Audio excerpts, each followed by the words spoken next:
before I begin, I would just like to give a shout out to Blaze and Melfunsky, who was actually at this Monday Night Raw that took place in Ontario, California. Yeah, shout out to you guys, and I hope to talk to you guys on your podcast real soon.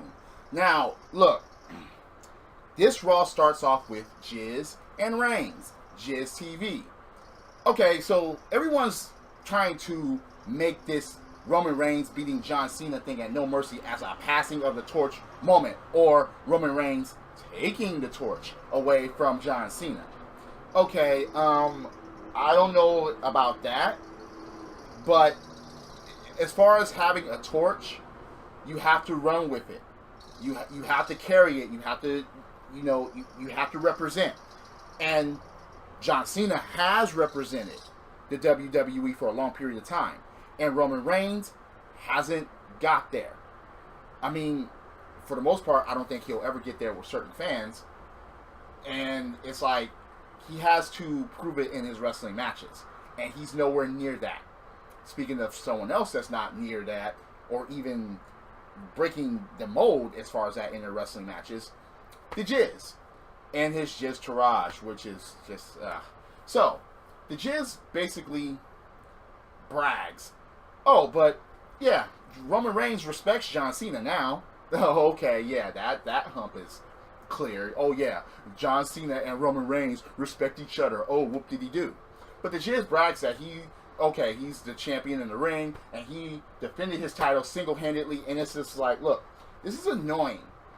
How this motherfucker still has the Intercontinental Championship, but hasn't done anything worthy of an Intercontinental Champion. Ever. He hasn't. Okay? If you say he has, then that means that you don't know your motherfucking wrestling history as far as the Intercontinental Championship. What makes the Intercontinental Championship above and beyond. I mean, come on. You gotta understand that no. It's just... It's funny because Roman Reigns actually sets the Jizz straight on that. He's like, look, if it wasn't for, these two over here, your Mr. Raj, yeah, you can't be nobody one-on-one. You can't face nobody one-on-one. They're the reason why you're Intercontinental Champion. And, okay, so it gets to a point where they talk about the Jizz Taraj versus the Shield. Because the Jizz is like, wait. You were,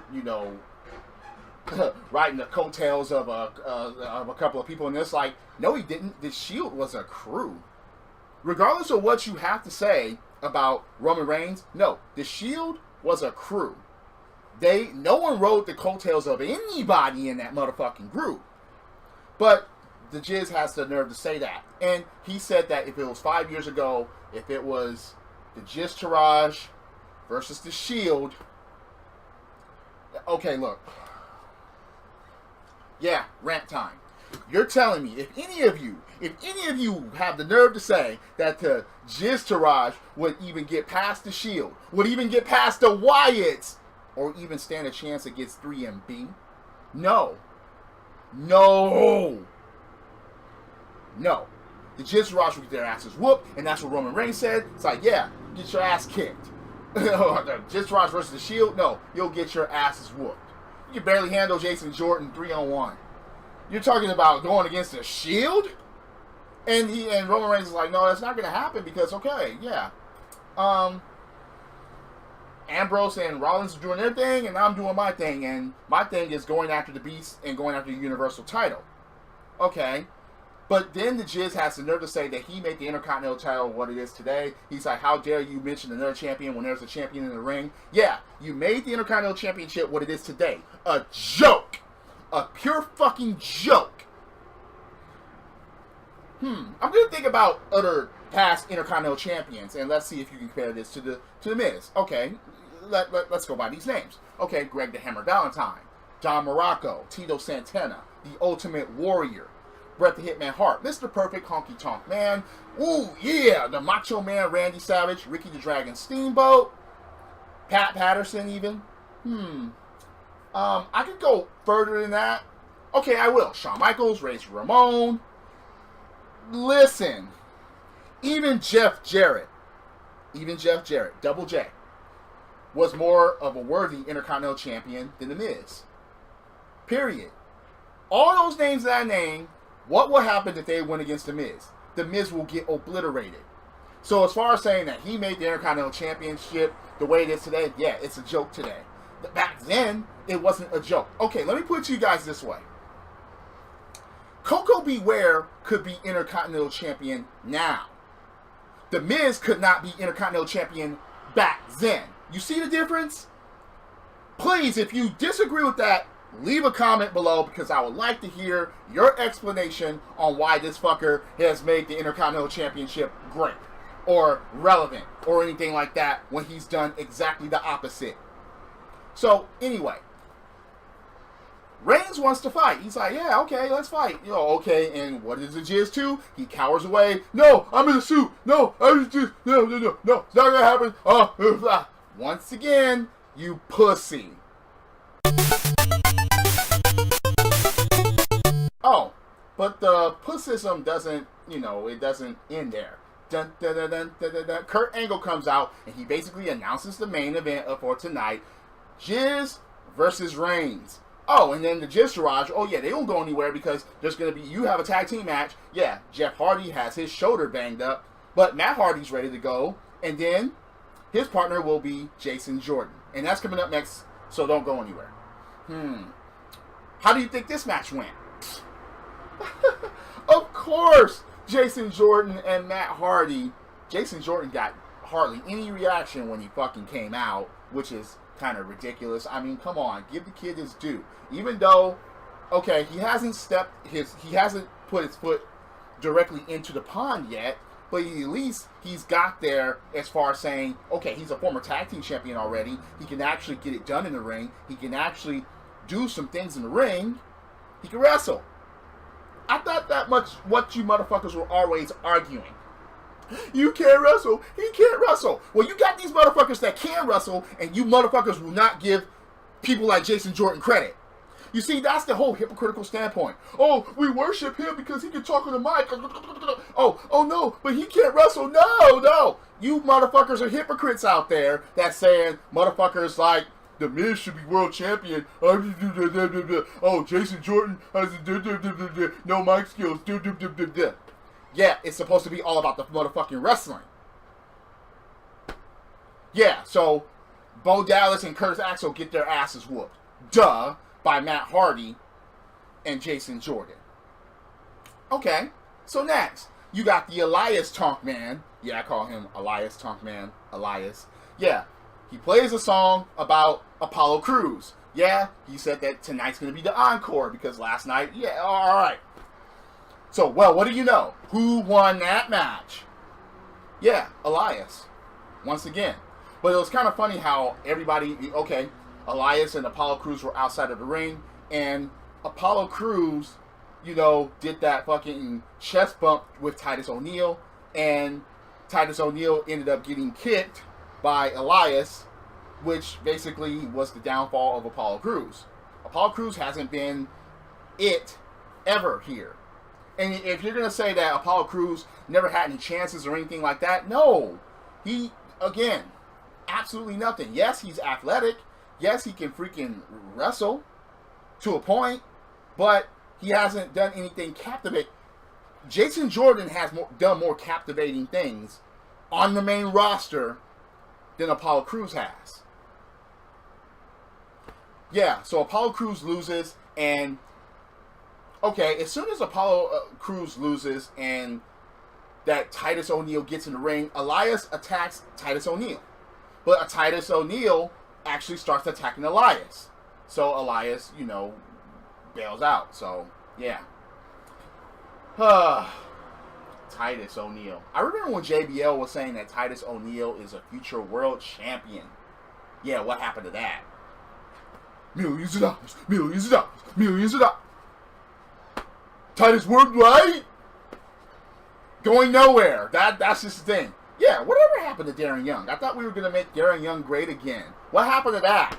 I mean, it's just, oh, God, Jesus, this is, oh, WWE, what the hell is going on? Oh, okay, so Finn Balor actually thanks Bray Wyatt, and he actually is like, yeah, he wanted to defend the people like, Goldust, and yeah, But now he wants to reclaim the Universal title. Okay, fine. So you got Curt Hawkins in the ring. Okay, yeah, he wants to end his 118th match losing streak, and he calls out somebody in the back because today is the day it's going to happen. Raw! Braun Strowman comes out. Yeah, Braun Strowman. Yeah, the one that was part of the Rosebuds. He was a part of the Wyatt family, and now he's the monster among men, and he just lost at No Mercy to Brock Lesnar. Yeah, that guy. So he comes out, and what does Curt Hawkins do? He misses. He runs. Run! He runs to the crowd. Strowman catches up to this guy and totally destroys him. I was just like, okay. Oh, well, at least Curt Hawkins didn't lose. There was no match that took place. At least he didn't fucking lose the match. But I just thought it was absolutely hilarious. Raw! He actually fucking power slams him through the fucking Raw stage, through the fucking light lit up stage, which was kind of middle figure to the max, but it was still kind of hilarious. Braun Strowman, people, yeah. Why couldn't he be Intercontinental Champion? It's just, I don't know. Anyway, Braun Strowman, he gets to the ring, and he's like, look, I'm not leaving until someone comes out here and gives me a fight. Okay. Dean Ambrose comes out. Okay, yeah, that's kind of alright. So, half of the tag team champions comes out and faces Braun Strowman. And it was a pretty well-rounded match for the two. Okay, Dean Ambrose ends up losing, but at least he fucking didn't miss. He fucking stood up. He didn't fucking cower. He actually gave a fucking fight. He gave a fucking fight. But he still lost. But it wasn't a bad match. Wasn't the greatest. But it was better than any Miz match. I mean, it's just... yeah. Okay. So, Enzo... yeah. The second crappiest champ in the room. He wants a celebration. Yeah, he's like, yeah, this is my first title reign. I want a celebration. And it's like, come on, dude. Celebration? Ugh. So, you get Rollins and you get Dean Ambrose and they talk for a bit. You know, of course, Ambrose is like, yeah, it wasn't really a bad idea.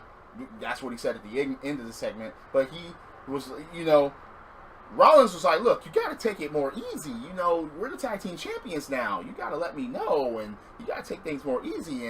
And Rollins basically was like, please, you know, tone it down a notch. Ambrose was like, wait, you got to be less predictable. And actually repeated everything that he was about to say as far as him saying he's a Kingslayer, he burned down the Authority and stuff like that. But, yeah. So, Ambrose is basically on ice because his shoulder was already taped up, and yeah, he has ice to his shoulder and everything. But then you have you got Seth Rollins that was saying that, okay, he has a match against Sheamus, and he wants to maybe match Sheamus with Cesaro because Cesaro is losing. Yeah, he chipped his front two teeth. But plus, next week it's going to be Rollins versus Strowman. Okay, fine. So, Alexa comes to the ring, and she actually, okay, some parts she said was on point, but a lot of it was complaining. She said that she considers the audience her friends, and she's disappointed, and she wants to be very honest, and she's very disappointed with her friends. Okay, she said that she fended off 4 challengers last night, and what did she get? As far as saying, okay, waking up and reading messages or whatever. No, wait, did she get a congratulations? No. People were talking about Sasha and Bayley. People were talking about, you know, Nia Jax, or people were talking about the arrival of freaking Asuka at TLC. But no, nothing for her. But then Mickie James comes out. Mickie James basically is like, okay, if you're going to say something about me, say it in my face. Say what you said on Raw Talk last night. Alexa ducks, dodges, and stuff like that. And, of course, it gets to the point where Mickie James is like, look, if you're not going to say what you said, then get out of my ring. The ring is no place for a coward. Yeah, so, Miz, it's time for you to go. But Alexa actually says, yeah, you're an old lady. Yeah, because earlier she was like, yeah, I don't want you to break a hip. Yeah, for your demographic, you're great. Yeah, she's an old lady. So 2 slaps later, Alexa flies from the ring. So I guess we know who the next challenger is for the Women's Championship. Okay. Alright. That's fine. So Seth Rollins versus Sheamus. In a pretty well-rounded matchup where Cesaro was there, but he didn't really do anything because, yeah, he's still messy, he's still banged up or whatever. Seth Rollins actually freaking wins. So I guess there's nothing settled for that tag team championship race, whatever, because there's no other tag teams out there to challenge Seth Rollins and Dean Ambrose. Especially since Jeff Hardy is injured now. Okay. Goldust approaches Finn Balor, and he's like, "Look, he doesn't need Balor to help him. He's not a victim, and he wants the Balor." And Balor's like, "Okay, look, I'm sorry, I'm sorry, but that wasn't good enough." Goldust attacks. Goldust, which, yeah, all right, just damn it. So, you got Roman versus Jizz and the Jizzards. So, what do you think happened here? This championship wasn't on the line. Of course Roman wins. I mean, look, you even had the Jizz Taraj that tried to do shit, but to no avail. Roman Reigns actually wins the freaking match. Afterwards, the Jizz Taraj actually attacks, but Roman fends them off. And it's the funniest part about, okay, they get fended off, and Roman was about to, hit the Jizz with another spear or whatever. But then Bo Dallas and Curtis Axel come back in with chairs and just whack Roman, do all the fucking work, and just and gives him a dick licking finally. Dick licking finally? Yeah, because that's how The Miz got all his fucking championships. He licks dick finally, swallows nut, whatever. That's what I'm saying. Damn, his wife, yeah, she got pregnant by her man sucking other people's dick. Or maybe Bo Dallas and Curtis Axel have something to do with that, because as soon as they arrive, that's when she gets pregnant. Just saying. But anyway, the Jizz Taraj were about to leave the ring, but Roman Reigns was getting up. So they go back into the ring, hits him with chairs again. The Jizz gives him another dick licking finally onto a chair. Attacks him again with a chair. And then they do the Shield fist bump. Once again, if it was the Jizz Taraj versus the Shield, or even versus the Wyatts, you would get obliterated. Your team did all the fucking work again, and you're still trying to take the centerfold credit for it. This is why I hate this fucker. There's never been anybody like that. It's just, damn it. So, Finn Balor versus Goldust. I wonder how this one went, huh? In a one-on-one match, Finn Balor wins. But then, that Wyatt, and then he's got the whole world in his hands getting sung by a kid, and that was pretty much it. So I guess Finn Balor and Bray Wyatt isn't done with each other. Oh, God. Why? I guess there's no one else to move on to for either of them. So, Sasha and Bayley having their problems in the back. All right. I was this close to winning the championship. I was this close to winning the championship. It went from interesting to boring. They went to that friendship things again. And I'm just like, oh, come on. Create some dissension. Split up the friendship. Have one of these girls turn heel once and for all and have them put on good matches for good measure.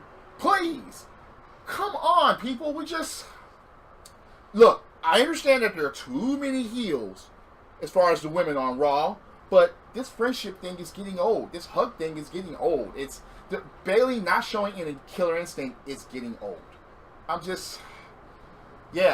Most people are done with Bayley.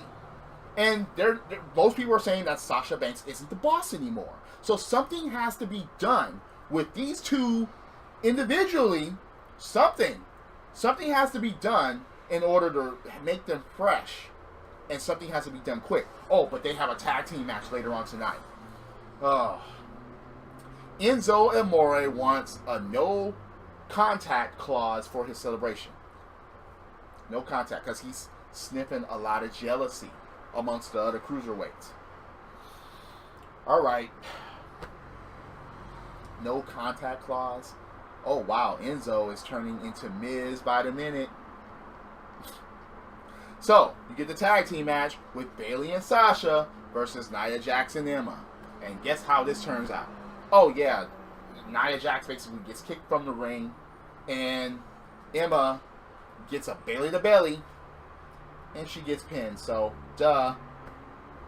Again, if one of these women would have turned heel afterwards, Sasha or Bayley, then that would have made it worthwhile. But they did that whole friendship thing and hugging. And I'm like, ugh. Damn it. You got to make this shit more interesting. Please. So, the final segment of the night is Enzo Amore getting up in the ring, running his mouth, having a celebration, having a jersey retired, the Certified G jersey retired, and he runs his mouth about jealousy, about Big Cass, about making 205 relevant. And it's like, wait a minute, come on. 205 hasn't really been relevant. It hasn't. I'm sorry. Due to the Cruiserweight Classic, and then you get 205 Live. The Cruiserweight Classic was great, but then 205 Live was just, it's just not, oh, God. So, yeah, you get 205 Live, that's not even relevant at this point either. So the Cruiserweights come out, all of them, pretty much, except for Neville, and Enzo starts running them down. Cedric, the entertainer, Alexander, yeah, the man that freaking, he said he's a man. Look, Enzo is starting to turn a heelish type of guy. Oh, God. Look. We didn't need Enzo wash, rinse, repeating on what Neville did. That's what basically this was, except this had Miz on it. It did. And it's like, Enzo, you couldn't even just have a celebration and have Neville come out and then just attack you or even act like he was attacking you, but you had to, yeah. Oh, yeah, he called Cedric Alexander the guy that charisma forgot. He ran down Grand Metalik. He ran down Rich Swann. I mean, it's just, okay, Neville does come out, and he actually does some defending of the Cruiserweight division. And he's like, look, they jumped you on our doorstep because you had nowhere else to go. You were nothing on Raw for 2 years, and they dumped you on our doorstep like a baby that nobody wanted. But then Enzo said something. He's like, look, where are we now? The final hour of Raw, the main event, because I'm the main event. And he's holding up the belt. He's like, yeah, as long as you've been on Raw, you've never, as Cruiserweight Champion for the past 7 months, you haven't even sniffed the final hour. You haven't even sniffed the main event of Raw. So, I mean, Neville was even like, yeah, you kicked me in the nuts. You making a joke out of them. You kicked me in the nuts. You made a joke out of me. And Neville actually attacks Enzo. So basically, the no contact clause. So what? Neville's not going to get his rematch. He's not going to get a title shot. He's not going to have anything again as far as the Cruiserweight Championship. As long as what? Enzo has it. Yeah. Enzo gets his ass whooped. Okay, that's one above The Miz there. That's why he's the second most garbage champion in the room. The Miz is the garbage champion in the room. But, yeah, Enzo gets his ass whooped. He even tries to leave, and the Cruiserweights are like, no, get back there. Where are you going? All the Cruiserweights stood in his way. Neville attacks again. Gives him a fucking red arrow. And that's it. That closes the show. You close the show with Neville, the Cruiserweight division, and Enzo Amore. Oh, God. Oh, man. Wow. I don't know. No Brock Lesnar. We know Samoa Joe is injured. This is just, wow. Damn it. But that was the show. Again, do you think I'm full of shit? Do you agree or disagree with my opinions here? Please let me know in the comments below. Hit that like button, hit subscribe, click on notifications so every time a video of the theme goes up, or a theme in the middle-aged guys, you'll actually see it pop up, and just give us a thumbs up, a thumbs down, whatever. Please lay your comments out. I'm always open for a debate about wrestling. Once again, shout out to Blaze and Melfunsky, and hope to talk to you guys soon. Drop kicks, body slams, throw motherfuckers on the top rope, both feet hitting the floor. Yes, I'm a wrestling fan. This is the theme, and I'll see you later. Credits.